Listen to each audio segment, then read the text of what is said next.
ناظرین السلام علیکم ورحمۃ اللہ وبرکاتہ۔ اس وقت ہمارے ساتھ ایک خاص مہمان جو اس وقت کینیڈا میں مقیم ہیں، جناب ڈاکٹر ادریس صدیقی صاحب موجود ہیں۔ موصوف ادب اطفال کے تعلق سے اس وقت جانی پہچانی شخصیت ہے، کئی کتابوں کے مصنف بھی ہیں اور خاص طور پر علمی گھرانے سے آپ کا تعلق ہے اور کئی ممالک کا تقریباً 60 ممالک کا دورہ بھی کر چکے ہیں۔ تو آج ہمارے لیے خوش نصیبی ہے کہ آج فکر و خبر کی اسٹوڈیو میں محترم موصوف ہمارے ساتھ موجود ہیں۔ انشاءاللہ ہم کئی ادب اطفال کے تعلق سے، اردو کے تعلق سے اور ملت کو اس وقت بچوں کے سلسلے میں جو مسائل درپیش ہیں نئی نسل کے سلسلے میں، ہم ڈاکٹر صاحب سے گفتگو کریں گے۔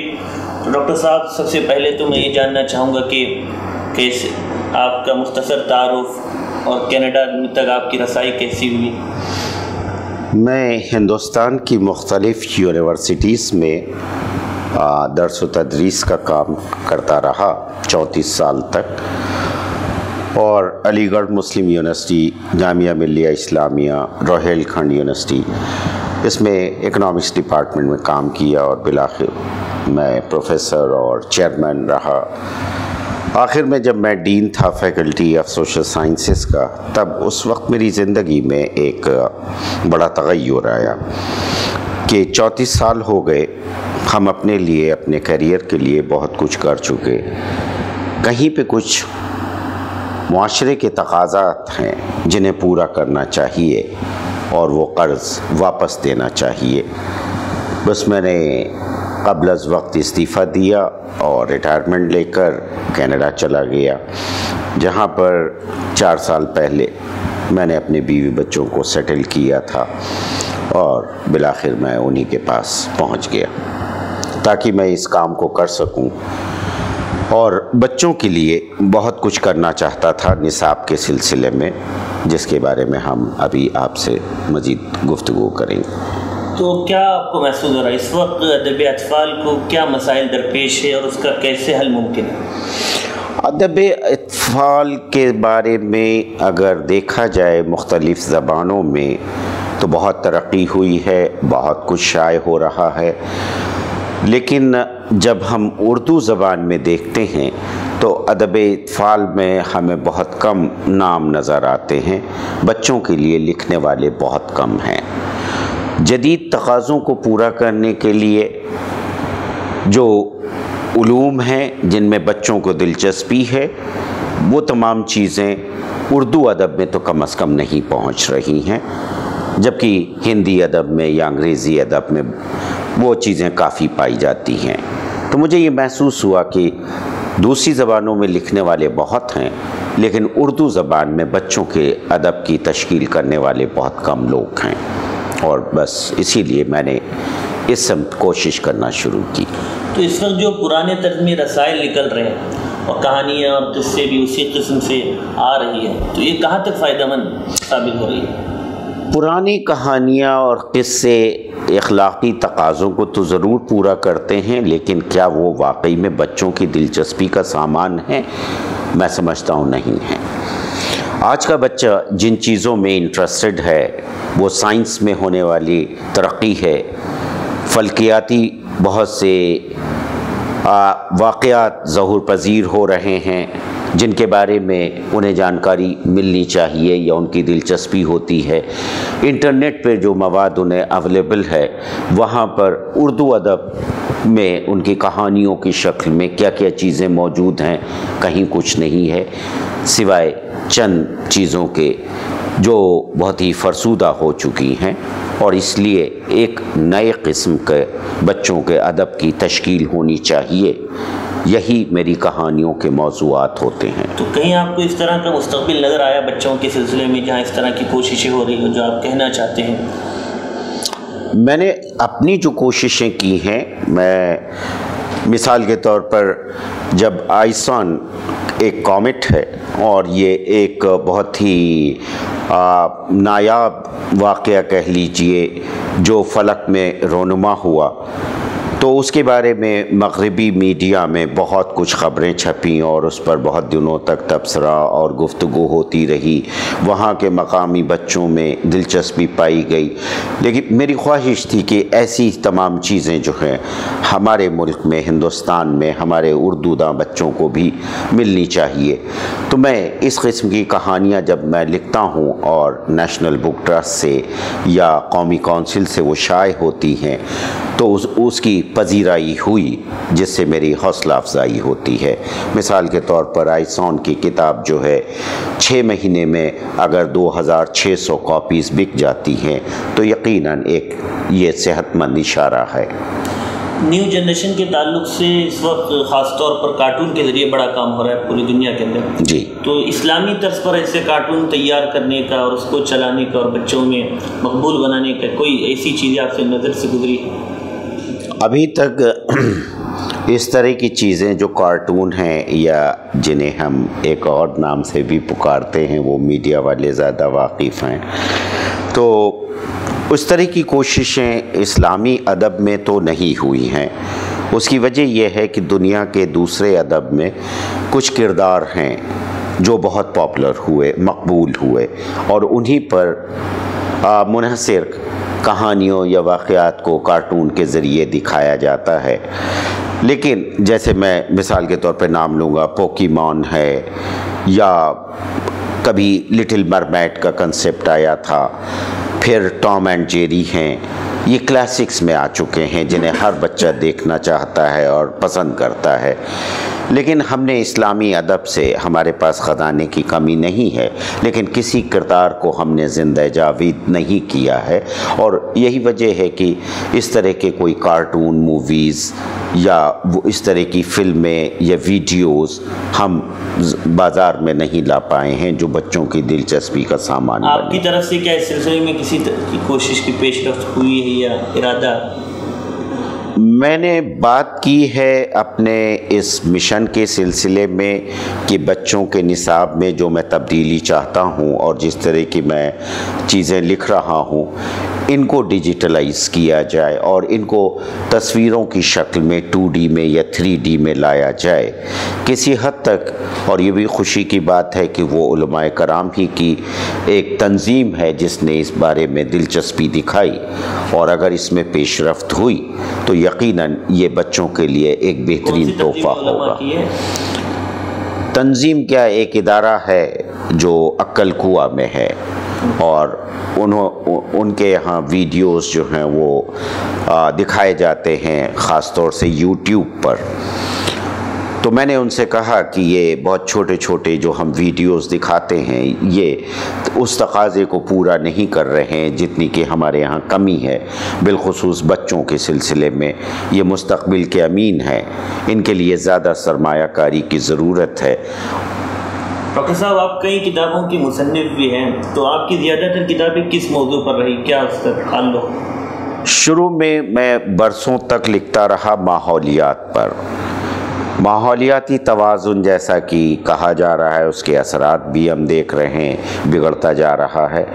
تو ماحولیات کا ہم سے اور ہمارے معاشرے سے ایک سیدھا تعلق ہے. آبی آلودگی ہندوستان میں آج بھی بہت بڑا مسئلہ ہے. زیادہ تر پانی جو ہے کنٹامینیٹڈ ہوتا ہے. اس سے کیا کیا نقصانات ہیں. تو آبی آلودگی کے بارے میں بچوں کو واضح کرنا، انہیں معلومات فراہم کرنا، اس کے لیے میں نے ایک کہانیاں لکھیں اور یہ ہندوستان سے اور پاکستان سے شائع ہوئیں. اسی طرح فضائی آلودگی ہے. آلودگیاں بہت قسم کی ہیں.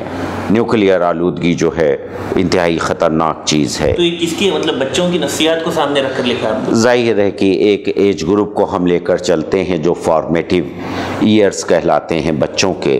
تو 6 سے 12 سال کے بچوں کو اگر ہم ٹارگٹ گروپ رکھیں اور بہت اسٹرکٹ ہم اس میں کلاسیفیکیشن یا درجہ بندی نہیں کرتے ہیں تو ہمارے لیے فلیکسیبل ہو جاتا ہے 6 سے 12 کو کور کرنا. کتنی زبانوں میں اپنی کتابیں؟ انگریزی اور؟ میں زیادہ تر اردو میں لکھتا ہوں. 90% میرا کام اردو میں ہے. پھر کچھ. کتنا رسپانس آپ کو ان کتابوں پر ملا ہے؟ مجھے اب تک یہ ہوا ہے کہ میں نے مختلف اداروں سے میری کتابیں شائع ہوئی ہیں اور آج بھی وہ شائع کرنے کے لیے مانگتے ہیں، اس کا مطلب کہیں نہ کہیں اس کا استعمال ہے اور میں صحیح راہ پر جا رہا ہوں، اور اسی سے میری حوصلہ افزائی ہوتی ہے۔ ڈاکٹر صاحب، آپ کے بارے میں یہ مشہور ہے کہ آپ کہانی کے ذریعے بچوں کو سائنس سکھاتے ہیں۔ جی، تو یہ فن کہاں سے آپ کو ملا؟ کب سے اس کا آغاز؟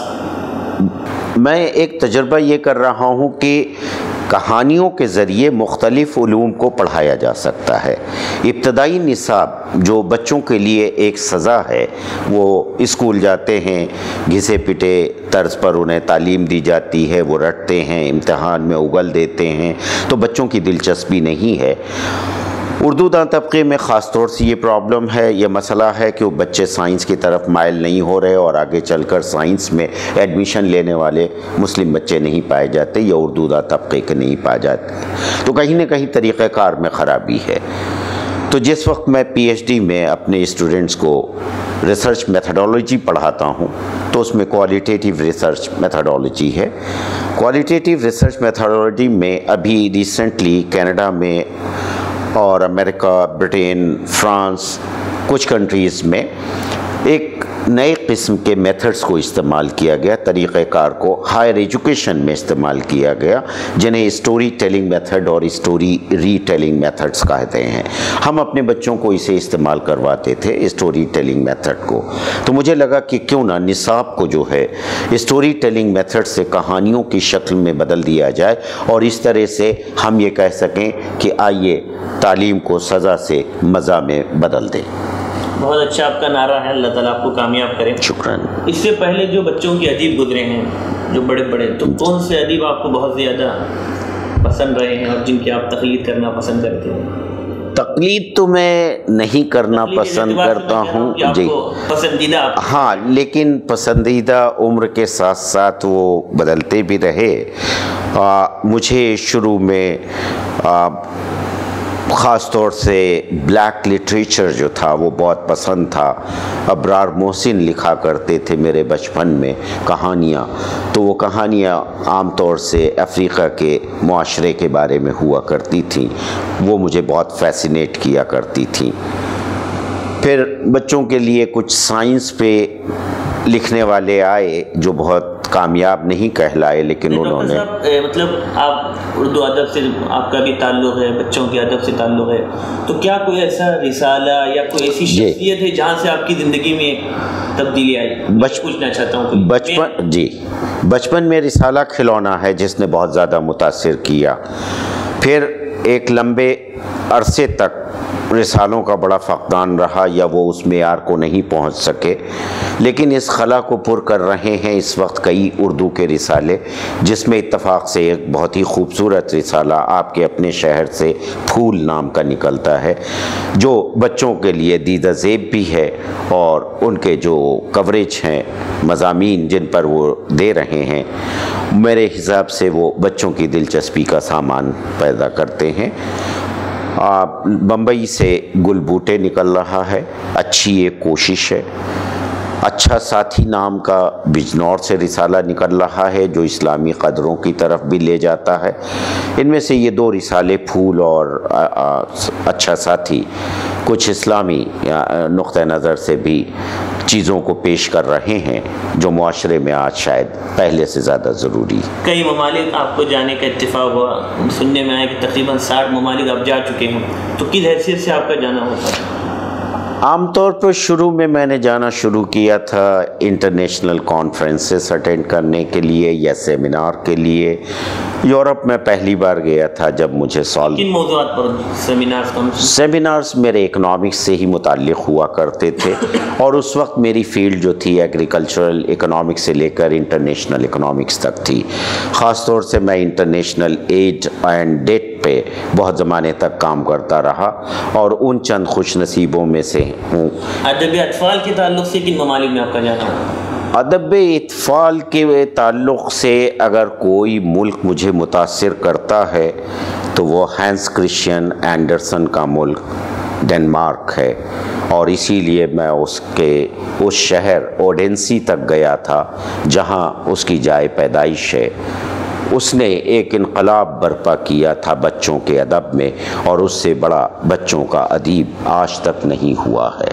وہ بے حد متاثر کن کہانیاں لکھتا تھا، جیسا کہ اس کے ہینس کرسچین اینڈرسن کے ایک ماہر ہینس برکس نے کہا ہے کہ اس کی ہر کہانی میں ہینس کرسچین اینڈرسن کے دل کے خون کا ایک قطرہ بھی شامل ہوتا تھا، اور اسی لیے وہ کہانیاں دل کی گہرائیوں کو چھوتی تھیں۔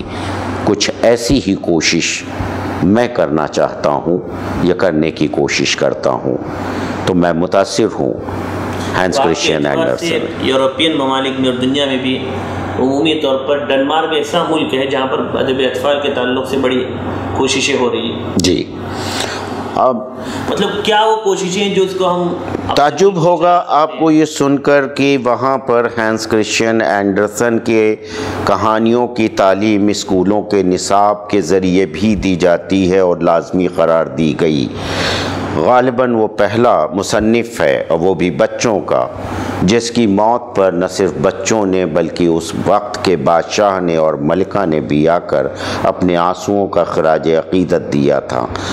اس کی کہانیاں امر ہیں، نئی طرز کی ہیں، نئی جہات ہیں، انسانی قدریں ہیں اس میں، اور اسی لیے وہ کہانیاں بے حد متاثر کرتی ہیں، اور پرواز تخیل بھی بے پناہ ہے۔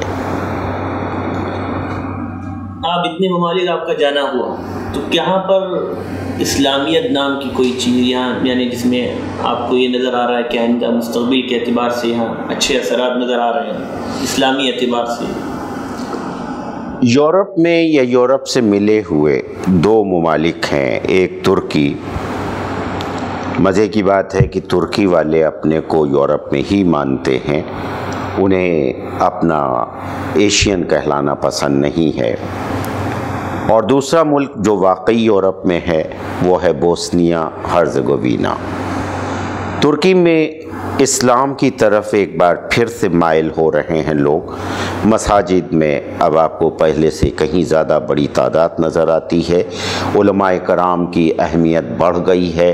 کمال اتاترک نے جن چیزوں کو ختم کر دیا تھا وہ پھر سے زندہ کی جا رہی ہیں، اور عوام کو اس طرف لانے کی کوشش کی جا رہی ہے۔ تو ایک ملک ترکی ہے، دوسرا بوسنیا اینڈ ہرزیگووینا ہے۔ ایک چھوٹا سا ملک ہے جو کبھی یوگوسلاویہ کا حصہ ہوتا تھا۔ وہاں پر جب میں ماسٹر میں، جہاں خاص طور سے کرسچنز بہت آتے ہیں، بہت بڑی تعداد میں آتے ہیں، کیونکہ انہیں پاس میں ہی ایک جگہ اپنے مقدس مقام تک جانا ہوتا ہے، تو نماز پڑھنے جب میں جاتا تھا مسجد میں عشاء کی، تو اس وقت 14-15 سال کا بچہ امام ہوا کرتا تھا، اور اس کی قرأت اور اس کا لحن سحر زدہ کرنے کے لیے کافی تھا۔ تو مجھے یہ تجسس ہوا کہ اتنے کم عمر کے بچے امام کیوں ہیں اور کیسے ہیں۔ پتہ لگا کہ یہ دارالقرآن میں تربیت حاصل کر رہے ہیں، حفظ کر رہے ہیں، اور ان سے مغرب اور عشاء کی نماز پڑھانے کی ذمہ داری انہیں دی جاتی ہے۔ وہ تمام مساجد جن کو ڈھا دینے کی بات کی گئی تھی، بہت سی شہید کر دی گئی تھیں، بوسنیا میں وہ کھل چکی ہیں اور نمازیوں سے آباد بھی ہونے لگی ہیں۔ غالباً یورپ میں یہ اکلوتا ملک ہے جہاں اسلام اثر نو نہ صرف زندہ ہو رہا ہے بلکہ وہ پھیل بھی رہا ہے۔ ہمارے ملک میں ادبی اطفال کے تعلق سے آپ کو کیا مستقبل نظر آ رہا ہے؟ کس زبان میں؟ اردو زبان میں خاص طور پر۔ ادبی اطفال میں، اور دوسری زبانوں میں بھی اسلامی طرز پر اس کا مستقبل؟ دوسری زبانوں میں اسلامی طرز پر تو کچھ ہندی میں یا انگریزی میں نہیں آ رہا ہے، جو کچھ ہے اردو میں ہی ہے، اور کم ہی لوگ اس طرف کوشش کر رہے ہیں۔ اسلامی طرز ایک ایسی چیز ہے جو شاید بہت لوگوں کو اپنی طرف مائل یا راغب نہیں کرتی ہے۔ جب بچوں کے والدین نہیں مائل ہو رہے ہیں تو بچے کس طرح سے مائل ہوں گے؟ اسلامی طرز کے لیے اگر ہم یہ کہیں کہ جیسے قصص الانبیاء ہے اس میں جو کہ قصے ہیں قرآن شریف میں جو بتائے گئے ہیں، اگر ہم بچوں کے ادب میں ان کو لاتے ہیں جہاں پر سائنس کی، فلک کی، فلکیاتی جو اجسام ہیں جن کے بارے میں قرآن میں اشارے کیے گئے ہیں، راز کھولے گئے ہیں، چیلنج کیا گیا ہے، اگر انہیں کہانیوں کا ہم مضمون بنا دیتے ہیں تو یقیناً ہم بچوں کو اسلام کی طرف مائل کر سکتے ہیں، لیکن یہ راستہ دشوار ہے۔ اگر آپ روایتی طریقے سے اسلام کی طرف لانا چاہتے ہیں، اخلاق حسنہ کی بات کرتے ہیں، 1400 سال پہلے کس طرح کے اینیمیشن کے ذریعے ہم یقیناً کامیاب ہو سکتے ہیں، لیکن ایک اسلام کا ایک مکمل جو تصور ہے بچے کے سامنے نہیں آتا ہے۔ ہم اس کے سامنے صرف اخلاقی پہلو اور عبادت کے پہلو رکھا کرتے ہیں، لیکن قرآن کہیں وسیع تر ایک تصور دیتا ہے اسلام کا، اس میں تمام علوم سمائے ہوئے ہیں، خاص طور سے سائنس کے بارے میں جو باتیں قرآن میں دی گئی ہیں اگر ان کو دیا جائے تو فلکیات کے بارے میں جو بچوں کی ایک دلچسپی ہوتی، گیلیکسی کے کہکشاں کے بارے میں ہوتی ہے، وہ کہیں زیادہ بہتر طریقے سے ہم دے سکتے ہیں۔ ڈاکٹر صاحب ہمارے پروگرام کا وقت ہو چکا ہے، ہم آخری سوال کی طرف آتے ہیں۔ جی، آپ پہلی مرتبہ بھٹکل آئے اور پھر ہمارے ادارے فکر و خبر میں بھی آئے، یہاں کا کاموں کا آپ نے جائزہ لیا، کیا تاثرات ہیں، کیا پیغام آپ اس سلسلے میں دینا چاہتے ہیں؟ بھٹکل میرے لیے آنا ایک خوشگوار تجربہ ہے، حالانکہ گرمی سے پریشان رہتا ہوں۔ خوشگوار اس معاملے میں ہے کہ مجھے امید نہیں تھی کہ یہاں کے ادارے اس طرح کے ہوں گے اور اتنا کام کر رہے ہوں گے۔ مجھے یہ بھی امید نہیں تھی کہ ذہنوں میں اتنی کشادگی علماء کرام کے بھی ہوگی، اور عام طور سے علماء کرام بہت سی چیزوں کو مان کر چلتے ہیں کہ یہ ہمارا میدان نہیں ہے، ہمارا اس سے کوئی تعلق نہیں ہے۔ آپ کے ہاں آنے پر ہمیں یہ محسوس ہوا، آپ نے بتایا اور ہم دیکھ رہے ہیں، تو یقیناً آپ صحافت کے میدان میں بالکل اسی طرح سے اسلامی نظریوں کو لانے کی کوشش کر رہے ہیں جس طرح سے غیر ممالک میں وہ اپنے نظریات کو لانے کے لیے جدید تکنیک استعمال کرتے ہیں۔ ڈاکٹر صاحب بہت بہت شکریہ۔ تو ناظرین، یہ تھے جناب ڈاکٹر ادریس صدیقی صاحب، جو نہ صرف اپنے فن کے ماہر ہیں بلکہ ان کا تعلق بھی آپ نے جیسے کہ سنا ہے ایسے گھرانے سے ہے جو علمی گھرانہ ہے، اور یہ خود اور ان کے مختلف بھائی بھی خدمت میں، ملت کی خدمت میں لگے ہوئے ہیں۔ اللہ تعالیٰ ان کو صحت دے، عافیت دے، اور مزید ان کا فیض پورے عالم میں اللہ تعالیٰ جاری و ساری فرمائے۔ اسی پر ہم آج کا ہمارا یہ فکر و خبر کی ایک ملاقات کا پروگرام ہم ختم کرتے ہیں۔ آئندہ انشاءاللہ پھر کسی نئی شخصیت کے ساتھ حاضری ہوگی، تب تک کے لیے اللہ حافظ۔ دیش دنیا سے جڑی خبروں اور اہم دینی پیغامات کو دیکھنے کے لیے ہمارا یوٹیوب چینل فکر و خبر ٹی وی سبسکرائب کریں اور بیل آئیکن پر کلک کرنا بھی نہ بھولیں تاکہ ہماری ہر نئی ویڈیو بر وقت آپ تک پہنچے۔